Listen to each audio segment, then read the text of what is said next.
Welcome back to Jay's Journey, guys. Another episode here. Tonight we'll be having a fusion dinner in Singapore. We are pretty well known to do enhancement to different foods, mixing them with different cultures, and even changing the presentation style. Well, for today, we will be having a Korean fusion. This is some food, right, that you probably can't find the similar style in Korea. Starting first, right, with some Korean tea. Later on, we will be having some highly grade meat for grill, having a live grill session in front of us. Later on, they'll be serving a mega sized pancake made of cabbage, and we'll be having some cold soba and beef soup.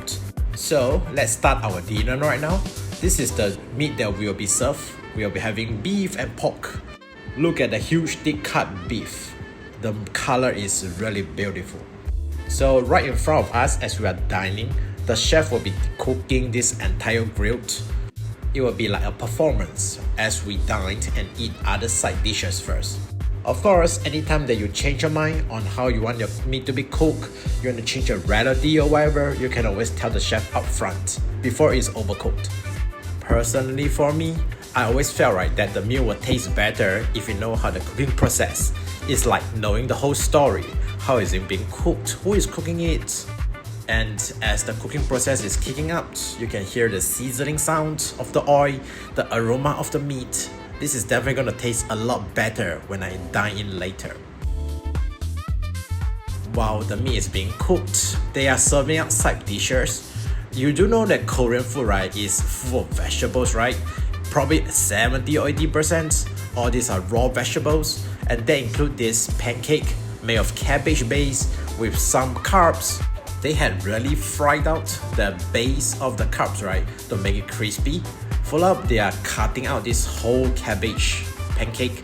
What I love about this pancake, right, is that they have actually mixed in pickled cabbage, the big one, and follow you see at the side, the red one is actually the standard kimchi that you actually know to enhance spicy flavors. Of course, this style is not an exact that you can find in traditional Seoul market. It's a thick, crispy, and it looks awesome. For friends who have been following my channel, Jay's Journey, for all this time, you'll realize that back a few months ago, I was in Korea and I didn't actually have food like this. Because as I state in Singapore, fusion food, right, they change their presentation. Maybe they are similar in terms of ingredient, but after some tuning, it becomes much more interesting as like a new dish. So you can be like me, wrap up the pancake, turn it into a mini roll, and you can dine in with some chili or some other spices. Now we have got some soba. It's a simple dish, but it's all about the sauce. Pouring in and mix it well, you will get a very nice mixture. Notice something about this soba, right, is that it has a lot more different sides, like seaweeds and little vegetables and some seeds inside. As mentioned again, this is a little improvement from the Korean version of soba with much more ingredients inside. And all this is used, right, as a base to buff up the taste. For viewers out there, as you are looking at all the different fusion food in Singapore in my channel, do you have any thoughts about it? Would you like to try the fusion food? Or do you think that traditional food are the best staying origin? Comment down below and let us know your thoughts. But personally for me, I love original food. However, I will always love to try new food, fusion stuff, and explore how different can they taste.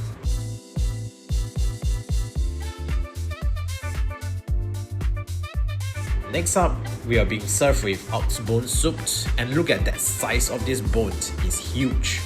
Another thing that I love, right, is the service is up notch because they are actually helping us to cut up the meat from the bone. And don't underestimate this soup. It looks normal, but the flavor is powerful. They definitely boil the bones for over 10 hours to get a rich, milky taste inside. Not only does the soup have a rich and deep flavor, the meat is also very tender. Back in Korea, they will rely on soup like this to cure their hangover.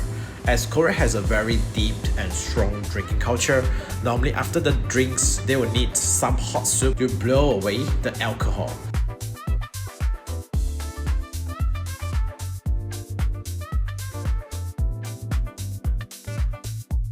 I'm gonna do a little bit of my own twist using some soba dipping into the beef soup, and boom, you will get a flavor upgrade. It's like a mini ramen version, right? Just that it's a Korean style.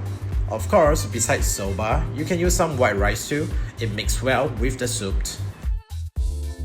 I hope that at this point of time, you still have some stomach left because the main event is finally here.